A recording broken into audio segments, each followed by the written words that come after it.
Blog Talk Radio.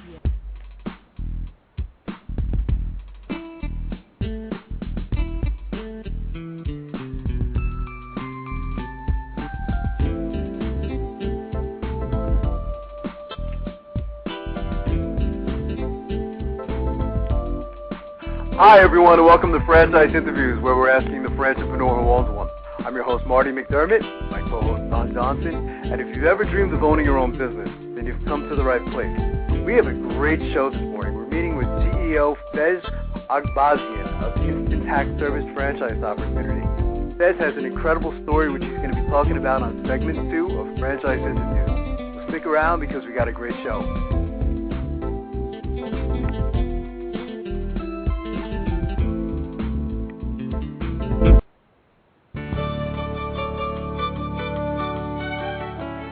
Are you one of those special people who are willing to go after your dreams and goals? Are you ready to fulfill that dream of owning your own business with the security of a proven brand? The opportunity to take control of your future and own a Rita's Italian Ice franchise is within your reach. Rita's is seeking success-oriented individuals who are ready to make a change in their life, and Rita's offers unparalleled training and support to assure your success. And did you know the frozen treat industry is a recession-proof industry, and there are Rita's in 23 states currently with 540 stores open. Rita's Italian Ice has been around for 25 years and is listed as a top-performing franchise by the Wall Street Journal. Now here's the really good part. Rita's Italian Ice is a unique and amazing taste treat. It's smoother than a snow cone, and it combines ice with real fresh fruit. The real fruit adds dramatically to the taste, and it comes in over 40 flavors. The ice and fruit are mixed on site and made fresh daily, and it is delicious. You'll want to know more about this exciting and successful franchise opportunity. Go to www.ownaritas.com and get all your questions answered. That's www.ownaritas.com to take control of your dreams and future today. You don't want to wait any longer to be a part of this adventure. www.ownaritas.com.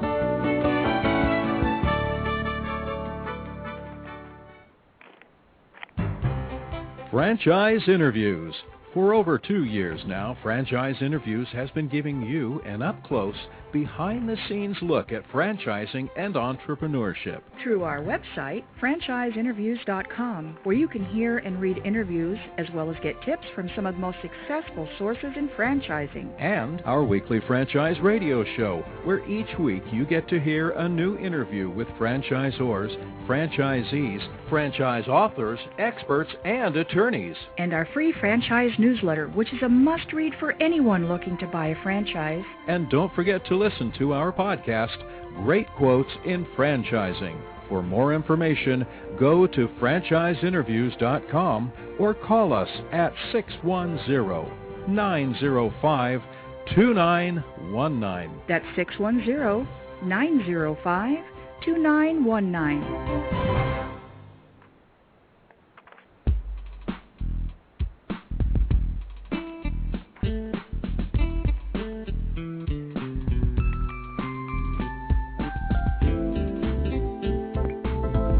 Hi everyone, and welcome back to Franchise Interviews, where we're asking the franchipreneur who owns one. I'm your host, Marty McDermott, my co-host, Don Johnson, and if you've ever dreamed of owning your own business, you've come to the right place. And today's show is being brought to you by Franchise Times magazine. Franchise Times is the only publication that targets both franchisors and multi-unit franchisees. How you doing today, Don? Welcome back. I'm doing great, Marty. How about yourself? How are you this week? Good. As always, keeping busy. You know, it's hard to imagine another week has gone by. You know, it feels like 5 seconds from the last show. But it's a wet, rainy day here in Pennsylvania today. Right, yeah, same here in New Jersey. Yeah, so, but otherwise everything's going well. Summer's going by fast. Yeah, getting to the end. It's incredible. It sure does go by fast, that's for sure, But our last show, Don, is a very interesting show, something that we, been talking about for such a long time. We had the team from Diamond Financial Services, and just thought it was a great show. I went back and listened to it. It was a treat for me, you know what I mean, because it was something a little different. It's more your background, so I was kind of educated in the whole process. And learned a lot. I thought they did a fantastic job. I guess, what were your thoughts on last week without being partial? Well, it's certainly good timing to have the show with financing still being a problem and a struggle for people nationwide and franchisors, and just talking about the current state of lending. And Steve Mariani, my business partner, and he's the founder of Diamond Financial. It's great having him on. He's so knowledgeable, knows so many people.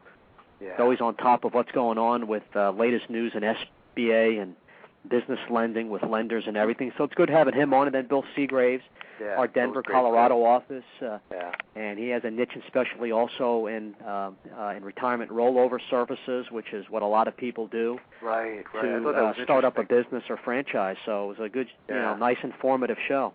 It sure was. I love the story that Steve was telling about how he had in his desk, he has all these like testimonial letters, and just it must be a feel-good business, for you and all the guys, I guess, at Diamond Financial Services, what you do. I mean, you really do change people's lives. I mean, you're involved in it to some extent, you know what I mean? I think without Diamond Financial, I think a lot of people would have given up, and I think there's a lot of people out there that wouldn't be franchisees today, and Steve mentioned stories like that of people coming to him saying, you know what, maybe maybe I'm far off, maybe I'm not doing the right thing. All these banks have rejected me, and I'm barking up the wrong tree. And Steve will look at it, or you'll look at it, or Bill, and say, wait a minute, you got something here, and you know what, you should continue. And it's really changed people's lives, I think. So I think it's many success stories. It's common that we help people who've already been discouraged or gotten declined from local lenders and at their end, and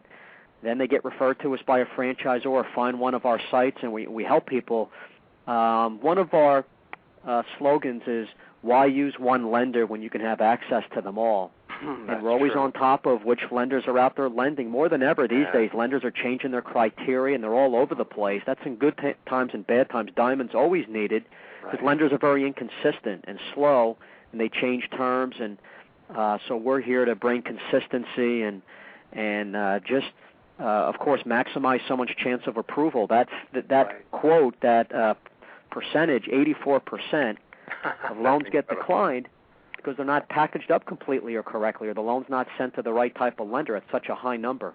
Yeah, it's amazing. Why do you think it is that so many people go to a bank? I mean, is it just because of perception? I mean, just like people still have that old school philosophy that, I want a business loan, I'm going to go to a bank. I guess that's probably what it is, right? They just don't know. People like to meet someone, face to face. It's convenience, right down the street from them. They're thinking it's a local bank, and they're going to have an interest in doing a local business loan. But usually it's just the opposite.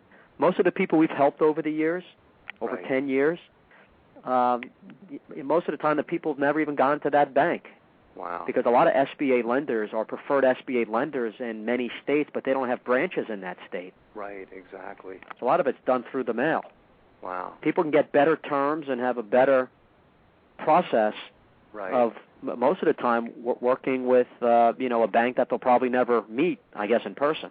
Yeah, and I guess that's why it's so important, like a company like Diamond Financial that'll like these franchise shows, because these aspiring entrepreneurs or prospective franchisees, they just don't know about your kind of service, but I think it does make all the difference.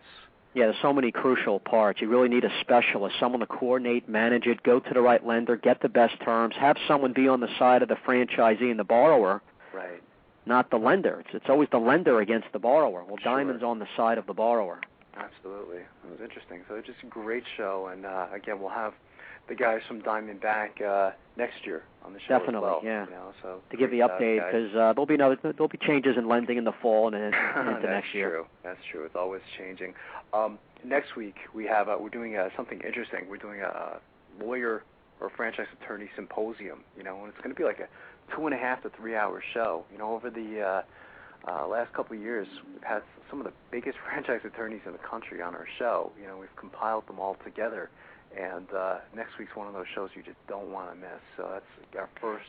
And what's interesting, I mean, to hear several hours of attorneys speaking, and what is it, about 3 or 4 different attorneys, but I mean, it would cost someone, thousands, maybe tens of thousands of dollars in paying fees to an attorney on what you'll be hearing on these shows, because we have attorneys talking about, negotiating lease space start up your franchise and the franchise agreement, the FDD, all important points during the whole process of franchising. Oh, it's going to be incredible. I mean, we're going to have Kevin Hine, we're going to have Nancy Lennar. There's like 3 other franchise attorneys that we've had on the show, since we've been doing it, and just talking about all different types of topics. And you're right, the advice that our listeners are going to get on that particular day, probably $5,000, $10,000, if not $20,000, worth of free legal advice, so you just don't want to miss next week's show. It's really that important. And I know when you and I had all those franchise attorneys on the show, you and I were like, wow, it's just very, very informative. So, should we have listeners give us their credit card number? I guess we should. I mean, we could make a lot of money next week if we chose the show. Again, that's the great thing. It's our loyalty to our listeners. Is giving back to the franchise community. And a lot of people have done that, Don. They've thanked us. Even Steve at that. The end of last week's show, I don't know if he caught it, but he said, thanks for what you guys are doing, to the franchise community. It's just, and we get those letters too, people thanking us, saying, wow, I just heard about your show, and it's just very informative, and there's just so much information out there on our website now. I mean, again, it's like 135 hours of material, and you listen to those 135 hours over a weekend, you'll know more about franchising than anyone on earth. So it's really that good. So, But anyway, you had some interesting articles, I know. You had some hot articles, didn't you? Some real hot presses. Had some real interesting articles. Well, first one, here's a long-time franchise. I'm not sure if I was ever a member. They've been out there for years. Gold's Gyms stand the test of time. Right. Sometimes the tried and true works best for folks. Gold's Gym has been around longer than most and are the fitness centers of choice for numerous people around the country. The tradition started more than 40 years ago when Joe Gold opened a modest fitness center in Venice Beach, California. Oh, I didn't know that. Began a tradition of commitment, passion, and dedication, and now is practiced at more than 600 locations across the globe. Wow. At a Gold's Gym near you, for example, there's 25 Maryland locations, 37 Virginia, 20 in D.C. This is it goes on saying you'll find all the latest cardio and strength training equipment along with the dynamic group exercise program that includes classes such as yoga, group cycling, mixed martial arts, muscle endurance training, and Pilates. Oh, really? So I didn't realize Gold's has this type of variety. Yeah, I didn't know that either. That's interesting. Cool. And it goes on. I used to work out with a personal trainer, but found it to be expensive, and I felt I wasn't getting as much cardio work as I think I needed, says Jen Atkin, who works out locally. I joined Gold's in part because I know a lot of people who work out there, but I was also looking for a gym with a full schedule of group fitness classes. Just a little update on Gold's Gym, how they're really growing, and they're here in Central Jersey. I saw them actually, along the shore, one location. They, leased out a huge space for what they do. Oh yeah, absolutely. They do. They have a pretty big setup. It's interesting. Something that you were talking about. And I don't know if you're going to talk about it today, but last week we were talking about it, and I've been thinking about it all week. Is how a lot of franchisors that are out there, they're kind of, not say consolidating, but, I've noticed that trend. A lot of times we'll get people asking us, what trends are taking place in franchising, and I've noticed that, I think the one you mentioned last week might have been Howard Johnson's, and not that they're making them smaller, but some of the places are going a little smaller, so the lease space is less expensive, and you wonder if someone like Gold's Gym would ever do that, like if there ever is, like, wasted space, especially in today's economy, you have to really think outside. They're probably going the other way because there's such good deals on lease space. That's true. And they're the type of facility that really needs to put a lot of their equipment. If anything, they probably have larger locations at a at a lower price. About that. Yeah, that's great. And just the industry in general with the fitness franchises.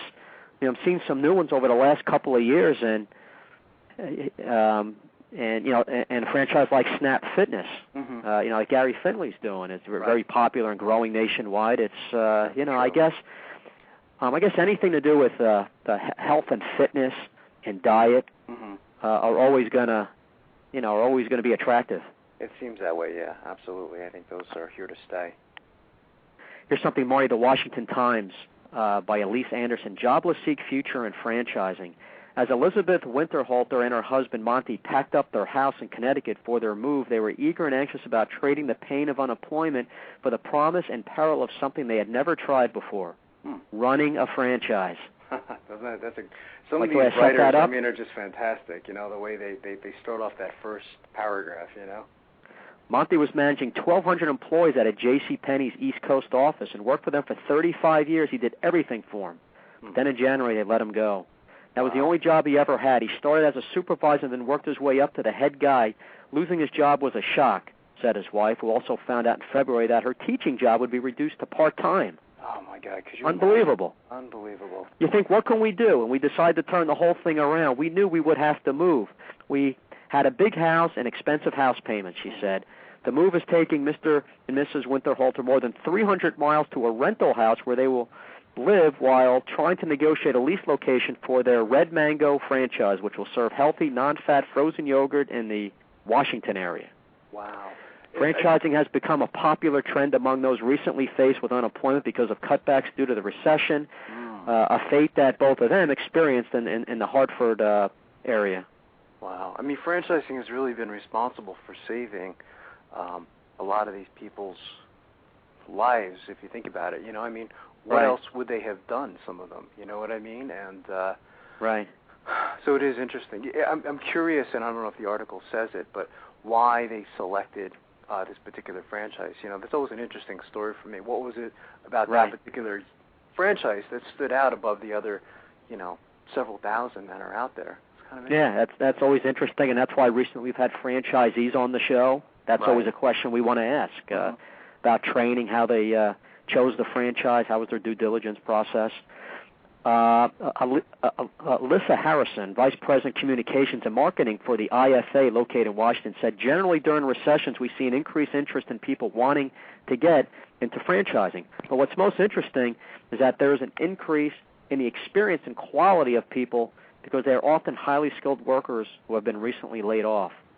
Our members are saying that they're getting an increased level of experienced applicants, people who are more serious, she said. We've seen that before, haven't we? We've seen that quote, you know, from various sources saying that the pool of franchisees that are out there today, they are more qualified, and it seems like there's a better match for a lot of franchisors because, you know, that's a big problem for them too. You know, I mean, they're just as concerned as far as who they're going to let into their system because once you let them into your system, you're, I don't want to say stuck with them, but, you know, you got that contract for 10 years. So they have just as much at stake, you know, so they're just as nervous about the whole thing sometimes.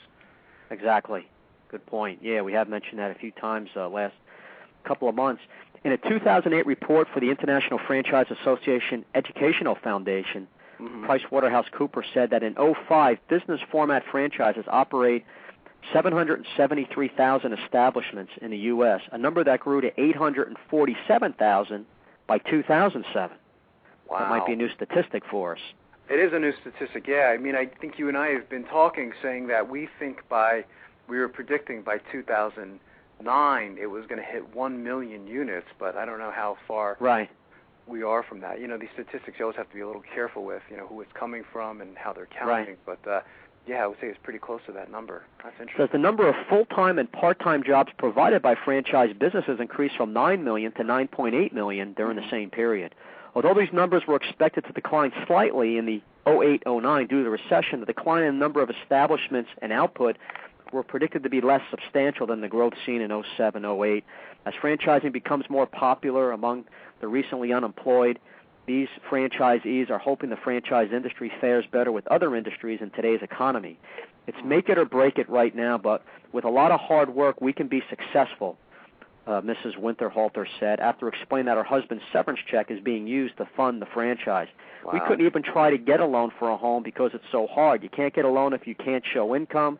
So that was just one more thing for us, but you have to keep going. So we sold our house and we'll be renting until we know where we're leasing, she said. So, you know, they're taking a step back. They're taking a risk. But at the same time, it's not as much of a risk as if they started a non-franchise business from scratch. At least they're going somewhere where, you know, Red Mango is, you know, going to train them, and they're starting to get to be pretty well known around the country. And you know, hopefully in a few years they'll own several locations. Yeah, no, it's a great story, you know, and you hope the best for them, you know. And again, the main thing with this whole situation is they have to follow the system for that particular franchise. And again, I suspect that they probably know that. They seem like, from what you described, good candidates for franchising. Yeah. But, it goes on here, Marty. Like the Winterhalters, Angela Dillon of Texas decided to open a franchise when she lost her job, despite being a faithful long-term employee. After losing her job at Citibank in May of 2008, Ms. Dillon decided to open a Massage Heights franchise, which offers deep tissue and therapeutic massages to its customers. We know that franchise. We had them on our show in the past. I'd worked for them for 15 years, and I wasn't really happy that you work with a company for 15 years and then you're just laid off. I didn't want that to happen again, she said. As a single mother, she needed time away from the corporate environment. She needed more time for family and more flexibility. Right. Financing the franchise was tough. She had to use a combination of her own saved money and retirement funds as well as loans. By using her retirement funds to finance a franchise, although a potential risk, may be the key to franchising in today's economic downturn. Right. Of course, we had Bill Seagraves on last week, Diamond Financial. We talked about that. My office has been working with companies like that for years. It gives people another option other than SBA or in combination with SBA. Right, absolutely. That's interesting.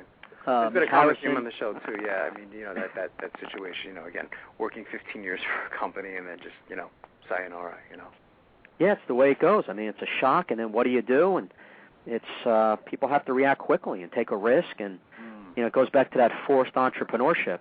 Right. That famous quote that I did, in 07? In 07 now? Well, you have copyrighted, yeah, so I need permission from you to use it. So. Yeah, so don't say it. Ms. Harrison of IFA explained that in many cases, people with access to such funds are the only ones who are capable of franchising in a difficult economy, as people who show an increased interest in franchising are probably people who will have more assets to tap into, especially financially. Franchising runs across 85 different industries, can range from a startup of $25,000 to a more expensive multi-million-dollar franchise. Wow, I never heard 85 industries before. That's a new number, too. There's a lot of facts coming out today, like a lot of change in the numbers. Right. We always had it at, about 80, right? We had it at 80, yeah. Even for the cheaper franchise options, accessing money that had previously been allocated for retirement may be much easier than applying for and receiving a loan, but it's still a risk. Still, franchisees are drawn to the possibility of success as unemployment has left them with few options. Ms. Dillon was hoping to see immediate results, but it's been about 7 months since we started, mid-December 07. We're still growing. Not the rate they expected, but the economy is rough. They definitely see some good signs. She always had a desire to own her own business, but it's simply too risky for a privately owned startup, so she went the franchising route. She's got about 15 people working for her, and hopefully she'll continue to grow and own multi-units. Here's someone else moving on later in the article. Someone opened up a Molly Maid franchise, part of Service Brands International. We had them on the show in the past. Absolutely. She says it wasn't easy to start up. We had to utilize a lot of savings. Writing a check can seem like the easiest part, but it's painful when you start writing the numbers. Like other entrepreneurs who are now new to the franchise business, she's wary about the future and survival of a new company. He's been told that the first 3 years are the most challenging, but with the current economic problems, there may be even longer struggle. So like anybody opening up a business, franchise or non-franchise, there's going to be that time period of worry, struggle, working hard. But we know all the statistics with franchising. Your chances are higher. Absolutely. That's interesting. Well, I mean, great articles done, and again, we're going to have to get some of those stats up on our websites, aren't we? Because there's been a lot of changes, it sounds like, over the last 6 months. So great job done in segment 1, and we'll be right back with more franchise interviews.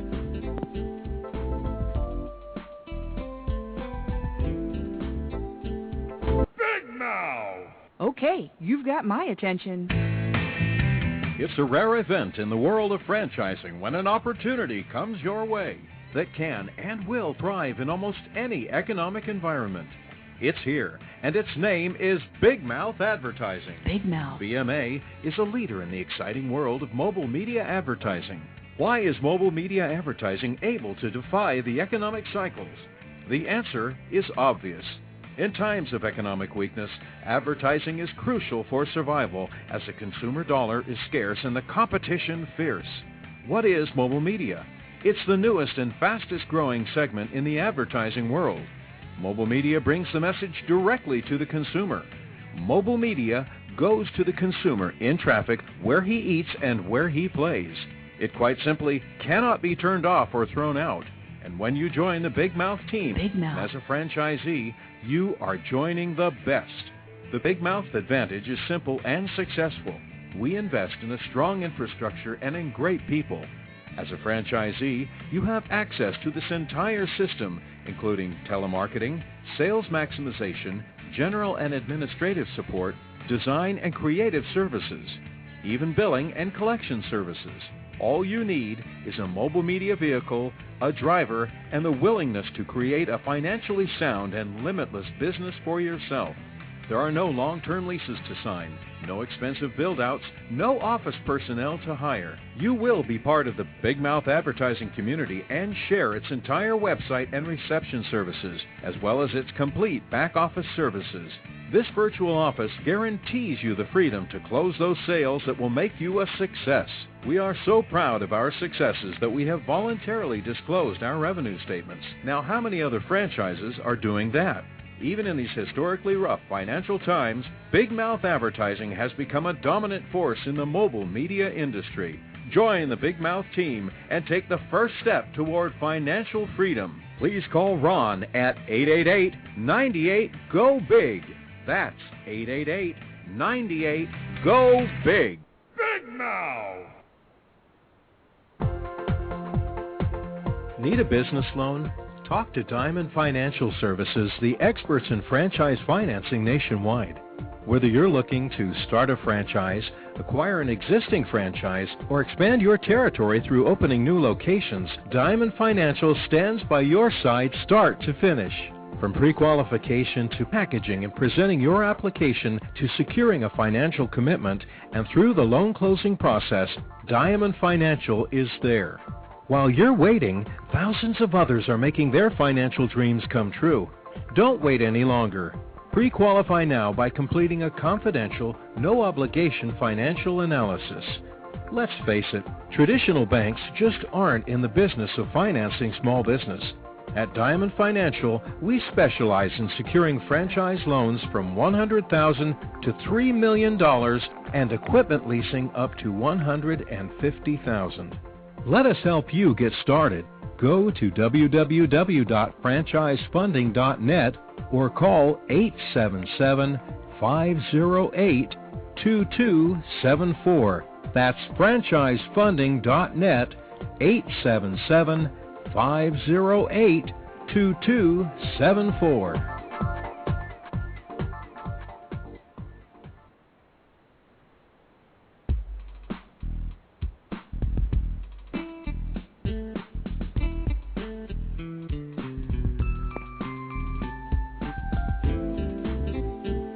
Hi everyone, and welcome back to Franchise Interviews, where we're asking the entrepreneur who owns one. I'm your host Marty McDermott with my co-host Don Johnson, and if you've ever dreamed of owning your own business, then you've come to the right place. And today's show is being brought to you by Franchise Times Magazine. Franchise Times is the only publication that targets both franchisors and multi-unit franchisees. And as we were saying earlier, Don, we have a great show today. We're meeting with Fez Ogbazion of Instant Tax Service, and it was something I didn't mention earlier, Don. Instant Tax Service has over 1,200 locations, and Entrepreneur actually ranked them the #1 new franchise in the country for the second year in a row. So that's fantastic. I saw that. Pretty impressive. Yeah. Hey, Fez, how you doing today? Good. Is this Don? How are you guys doing? Good, Fez. It's Marty and Don. Fez, how you doing? I'm doing great. And fantastic. The last segment, it was really insightful. Oh, good. Thanks, Fez. Fez, we always like to ask our guests where you're calling from this morning so we can get an idea of what the weather's like over there. I am at the home office in Dayton, Ohio today, and great. It's beautiful up here. It's about 75 degrees, and another great morning. Fantastic. Excellent. Good. Yeah, you have an interesting background, Fez. I was reading about you. Do you want to talk a little bit about what you were doing before starting Instant Tax Service? Yeah. I got into the tax business pretty early. I started my sophomore year at the University of Cincinnati, and a friend of mine needed to borrow some money, and I said, I'll lend it to you. When are you going to pay me back? He said, I went to H&R Block and got a refund, and I'll get it back to you in a couple of days. So that I was looking for a business opportunity. We were going through a recession right around 1992, 1993, and I was a business major, and I was working at Procter & Gamble, lower level job, but I kind of saw people getting laid off, and it kind of just put in my head that I had to start my own business to control my destiny. So I got lucky and opened my first office, and I was in Cincinnati for 6 years. Over 6 years, we got it to 26 locations, and I sold it to a Fortune 500 company, and then I used the proceeds of that sale to start the current company, Instant Tax Service. That's fantastic. That's a great story. Yeah. Good, and I guess part of trying to control your own destiny, Fez, is also trying to make millionaires of other people, help other people as well, which is always nice about starting up a business, especially a franchise system. Tell us a little bit about Instant Tax Service, more of the history. So you sold that other business, and then how did you go about starting up Instant Tax? I sold the other business, and I had a group of about 10 friends who said, hey, that was pretty cool. Can you show us how to do the same thing? And I was looking to go into another business, maybe go to graduate school, and I just couldn't resist the urge of getting back into the same business, knowing everything that I knew, and growing the first business for the first 6-7 years. So I had a friend in Chicago, had a friend in Indianapolis, and one in Washington, D.C., and a couple in Atlanta, and one in Orlando, and we started out by doing licenses. So I issued licenses. I didn't know that much about franchising at the time, and I loaned those guys the money to get started, and we did that for 3-4 years, and that was working out pretty well, and that's when we decided, you know what, franchising is the way we need to go. That's essentially what we have here. So in 2004, we became an official franchise company, and since then, we've added about 300 new franchisees in the 1,200 locations that you talked about. So initially, it started out with friends and family who knew my story and wanted to get into the business. That's great. When you sold your first business, Fez, did they make you sign any type of non-compete? Because it seems like you got right back into the tax business soon after you sold. Whenever I tell the story, guys, they always tell me, I want to hire your lawyers. What can I get you? But I only had a 5-year, 10-mile non-compete. Wow. So I did this in Cincinnati, and so I still have family. My mother and father are still in Cincinnati, and I want to stay close to them. So I moved up 30 miles up the street to Dayton, Ohio, and started all back up again. So I couldn't open any stores in Cincinnati for 5 years. But I could do it anywhere else in America. That's a great story. So since then, I've talked to the people who bought the company, and they said, hey, if we ever decide to do that again, we're gonna the non-compete is going to be it's going to consist of the entire Earth. So you'll have to start tax offices in another planet somewhere. That's fantastic. Yeah. So how do you describe the Instant Tax Service franchise system? Say to a new prospect or franchisee, Fez. Yeah, first, what was important to me was, when I first started my first office, I had about $15,000, and that included, credit cards available on credit cards. And so what's been important to me since day one is allowing franchisees to get into the system for as little money as possible. So, we have people that have gotten to our business for $5,000-$10,000. We have a kiosk model that doesn't require you to open a storefront. You can be a co-tenant in an insurance office, a car lot. We don't care. It's sort of a like-kind business. So we have a lot in check cashing locations. So somebody comes to us for $5,000, for $10,000, we'll help them get into business. And what will happen is they'll build up their clientele, they'll build up their cash reserves, and then able to graduate into an actual storefront. So, we can get franchises for low cost, and that's sort of been what our strategic position is. In fact, our strategic position is open doors, remove barriers, and reveal opportunities. Great. Well, that's pretty interesting. Is any other tax franchise or company doing that as far as kiosk or, say, renting space in a small business office? No, as you guys know, we have we are Entrepreneur Magazine's lowest cost franchise. Yeah, that's and fantastic. there's a reason that we've been able to do that. So I'm not sure what the other systems do. I believe they require you to open a storefront, where we're sort of smaller, more touchy-feely, and so we'll look at the person's financial resources and kind of direct them in the route that they should go. So, we're if somebody doesn't have the finances to be able to open a storefront, it's not like a slam door, hey, get out of here. Mm-hmm. It's, hey, you know what, we can work with that.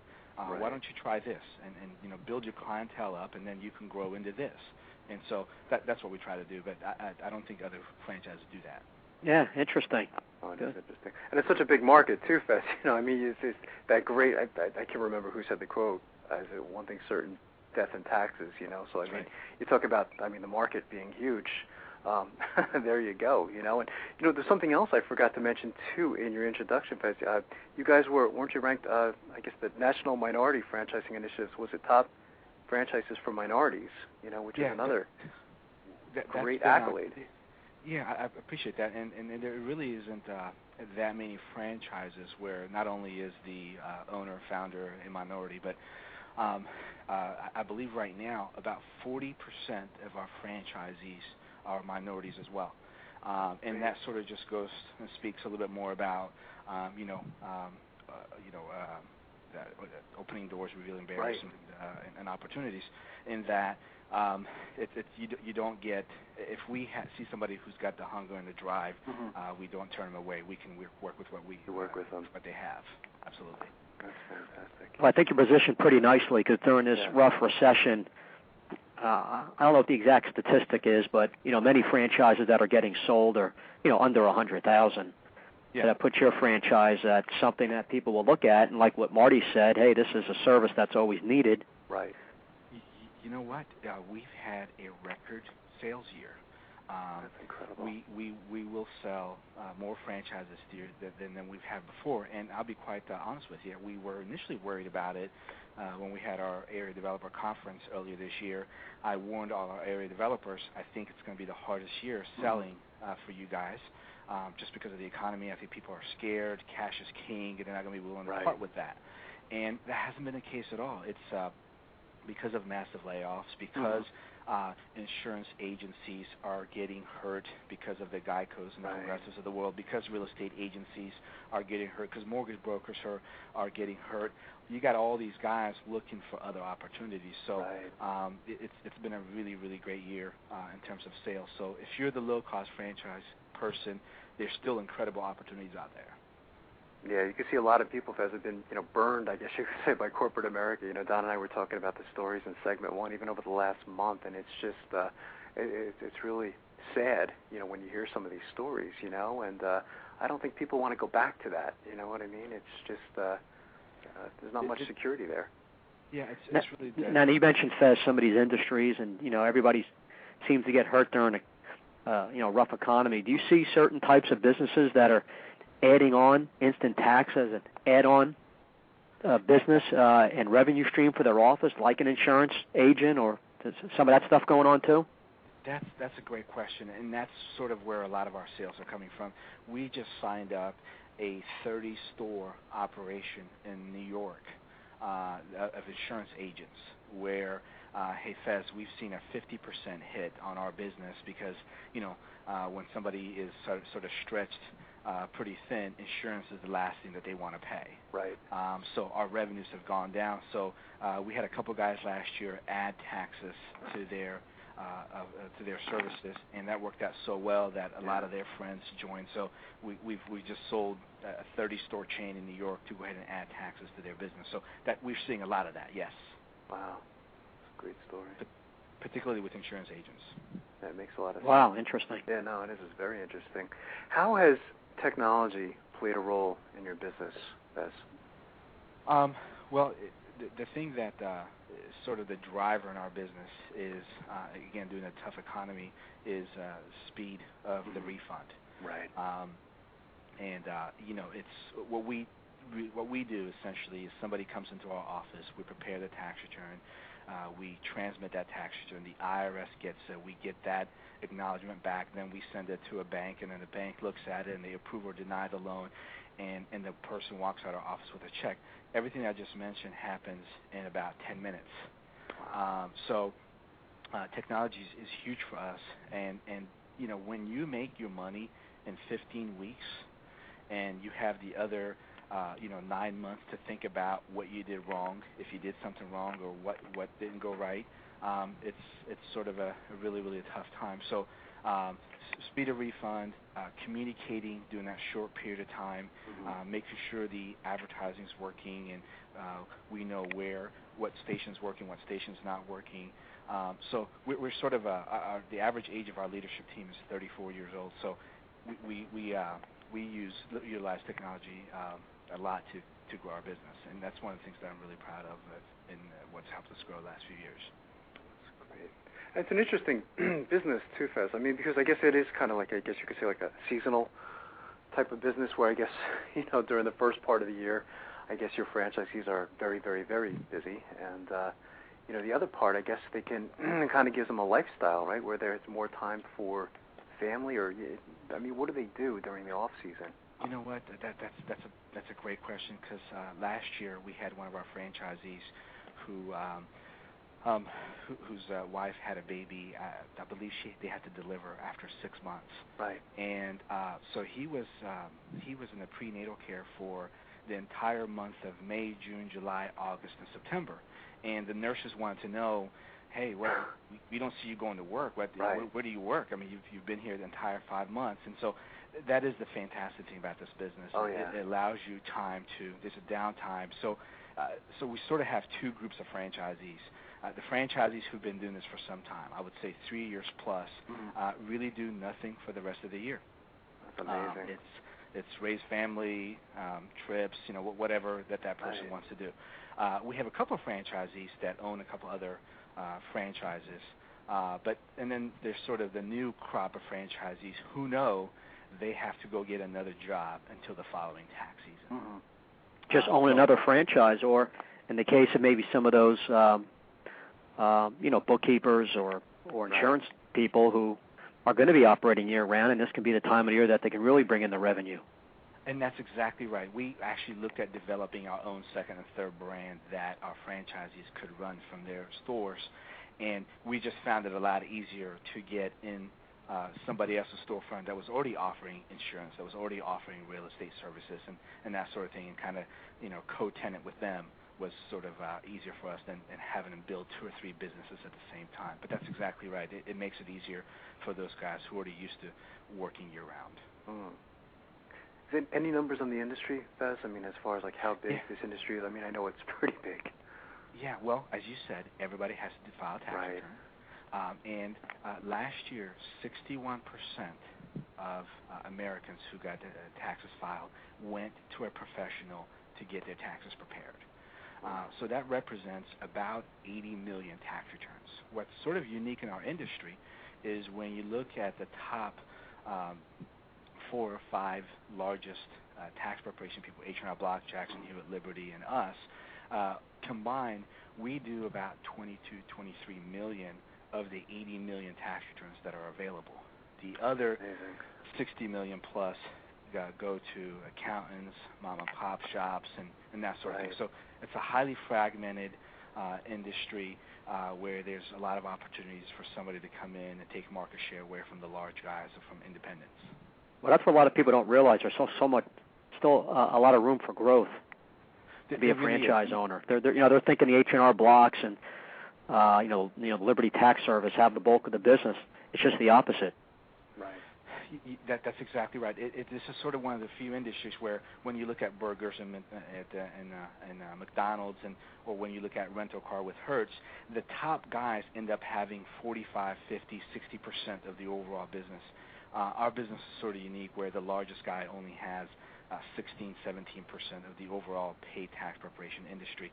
There is sort of a misconception out there in that with the .coms, with the TurboTax and those other brands, that more people are filing online, and that's the case, but it's the people that have been preparing it themselves that are moving to online. It's not the people who've been going to a tax preparer that are moving online. So our industry continues to grow. It makes sense. I mean, and the one thing, too, Fez, is, and I know you know this, too, Don, is, the tax laws seem to change every year, too, new laws coming into play, and it's just hard for, I think, the average person to really stay on top of all that. Everyone's lives are just so busy that, you don't want to miss something, and I think that's, another great part of your business is you guys are the experts, Yeah, that's sort of what surprises a lot of people with software, with our industry. The software is different every year. Right. It's not like buying Microsoft Excel and I can use it for the next 4 or 5 years before the next version comes out. No, we have to update the software based on new laws and new increases in the standard deduction or the itemized deduction. And so every year the software is brand new because there's different laws. So yes, that's sort of unique in our industry. I think people are paranoid. They don't want to cheat themselves out. Right, exactly. That's what I was thinking. It's makes a lot of sense. And we have quite a bit of people who do it themselves and kind of bring it in. And sure enough, we'll find a mistake here and there and show them that that it's better to go to professional. But most people realize that, like I said, 61% of Americans go to a preparer to get their taxes done. Something. Guys, we have to take a quick break. Can you stick around for another segment? Absolutely. That's fantastic. We'll be right back with more franchise interviews.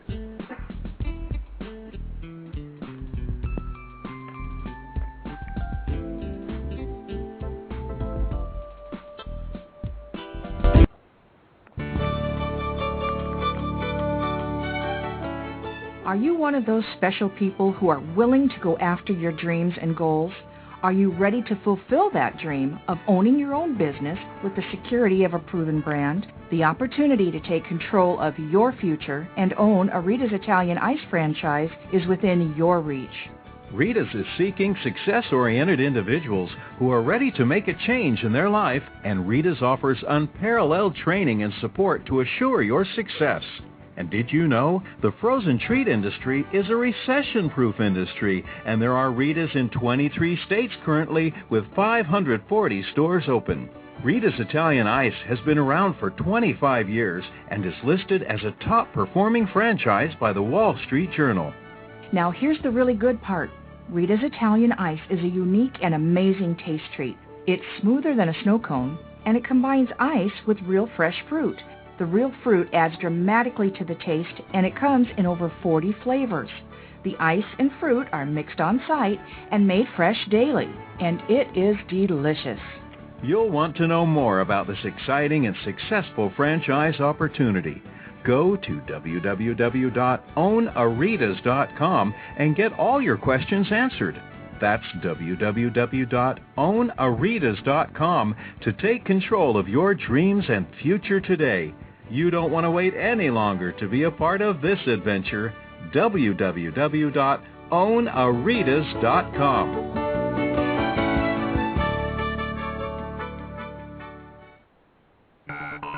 Franchise Interviews.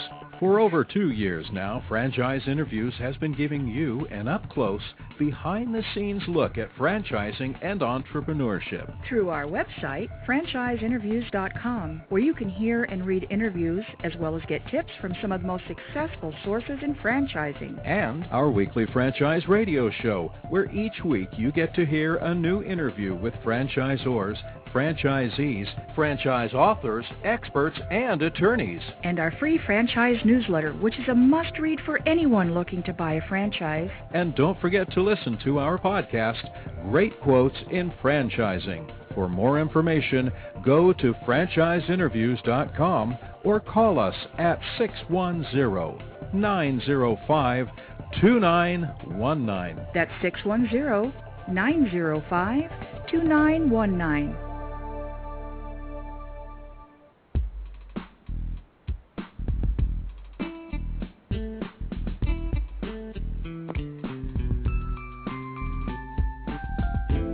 Hi, everyone, and welcome back to Franchise Interviews, where we're asking the Franchipreneur who owns one. I'm your host, Marty McDermott, and my co-host, Don Johnson. And if you've ever dreamed of owning your own business, then you've come to the right place. We have a great show today. We're meeting with the CEO of Instant Tax Service, Ogbazion. And Instant Tax Service has over 1,200 locations in 34 states. And Don, I think you're up.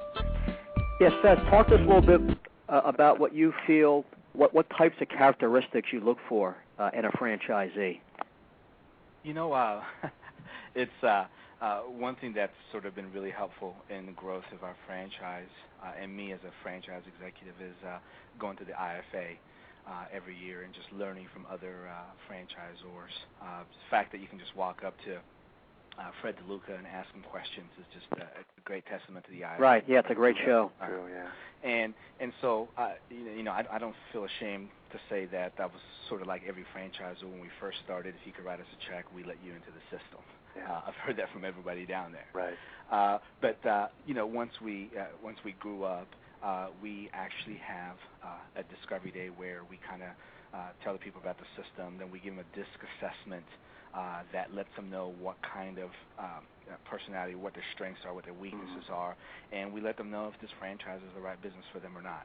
What's traditionally worked, what I like is the person that has the hunger and the willingness to work hard and has shown examples of that in other business life or at their job. And, they're just hungry and motivated and they want to work hard. So, we have a test, and like I said, we put them through this test, and we've got some great IT folks here that have sort of built a traffic light for us where it's a red, a yellow, or green in terms of approving that franchisee. We kind of spread across wide spectrum. We've got CPAs who've joined us, and we've got a 22-year-old who was able to get $20,000 from his parents have joined our franchise system, and they both do well. So that's sort of it really isn't one kind of right person. It's a person who's willing to work hard. Excellent. Talk about training a little bit. I'm sure you have a nice program. Yeah, we do. We have a 1-week training here at our corporate headquarters, and we show them everything, site selection, site design. We actually have a full day of where we actually prepare taxes, and we show them the software. And the things that I love to do, guys, is I starting in March, I go out there and start visiting franchisees. The unique thing about our business is I can't travel year-round in June, July, and August and go to a franchisee's business because they're closed. Right.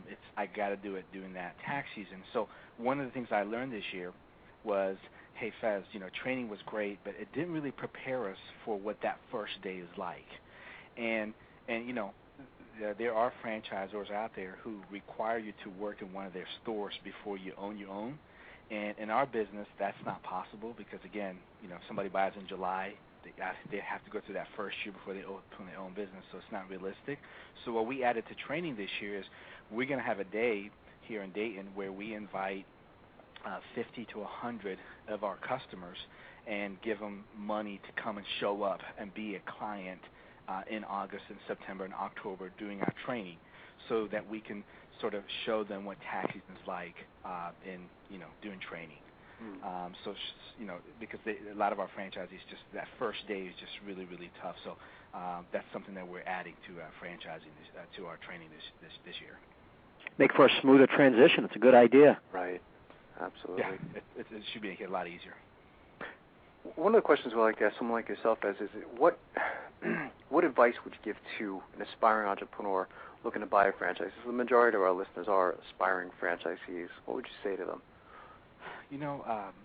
I think whenever I've seen a franchisee disappointed, and guys, one thing we haven't talked about is we're one of the few franchisors that has a buyback policy where if they're not happy after their first year, we'll actually give them their franchise fee back, and they can leave the system. So I created that the first year that we got into business. It wasn't something that was written. It was something that I did for a couple of franchisees because they said it's not what I thought it was, or it's really hard, or it's not really the business is not really catered to what I'm good at. So it's something that we made available. But you have to. It's a business where you have to work hard for the first few years to build up your business. And I think there are some people who have unrealistic expectations and come in and they think they'll be millionaires overnight. So, there's some issues there, but other than that, everything else has worked pretty well. Yeah, I think that's important. Fantastic, and I think, Don, we haven't heard too much of anything like that before. You know, I mean, right. We've read some articles in the past, certain franchisors giving some guarantees, but that's very rare in the industry. But that's something great that you have to give that franchisee the confidence that if these guys have this type of policy, they must be pretty confident at their program. And so that's exactly what we wanted to convey. And we tell our area developers, hey, listen. You're on the hook for that store, for that territory. So whatever store it is that you help the franchisee find, make sure it's a location that if the franchisee wants to get out, another franchisee in that area will want that store. Right. So it's really been great for us in that you can have a franchisee walk away that doesn't want to be in the business, and allows us to also let somebody out who doesn't want to be in the system. So it's worked out really well for us so far. Great. What's the best way our listeners could get more information on becoming an instant tax franchisee, Fez? Is there a website they can go to? Yeah, just instanttaxservice.com and call franchising, and we'll tell you everything, and you can shoot us an email to our franchise division. One of our area developers will call you back. Okay, perfect. And we'll put that up on our website as well, so our listeners can actually just link right to your website as well. Great. Thank you, gentlemen. And I want to thank you again, Fez. You've been a fantastic guest, and we'd love to have you back in the near future. Thank you, Fez. Great job. Great show, huh, Don? Yeah, interesting story of his background. Yeah. And it sounds like he made some money early on, started up soon afterwards in the same industry, and built it up. I can't believe how many units they have. It's inspirational, isn't it? When you hear stories like that, there's a lot of things I like about this particular franchise. So, right. Yeah, we're gonna have to watch them and keep our eye on them, and again, like I said, we'll have them back next year as they continue to grow, So gave some great answers to all of our questions. He sure did, So good job today, Don. And for our listeners, go to franchiseinterviews.com, franchisefunding.net, go franchise.com, and we got an incredible show next week that you don't want to miss. We're going to have a 3-hour show with some of the biggest franchise attorneys in the country, so that's a must-listen-to show. Keep things moving. Good job, Marty. Good job, Don, and I'll be talking to you next week. Take care. Take care. Bye-bye. Bye-bye. She was brought into this world with more than anyone could need. Silver spoon in mouth, success was passed through bloodlines.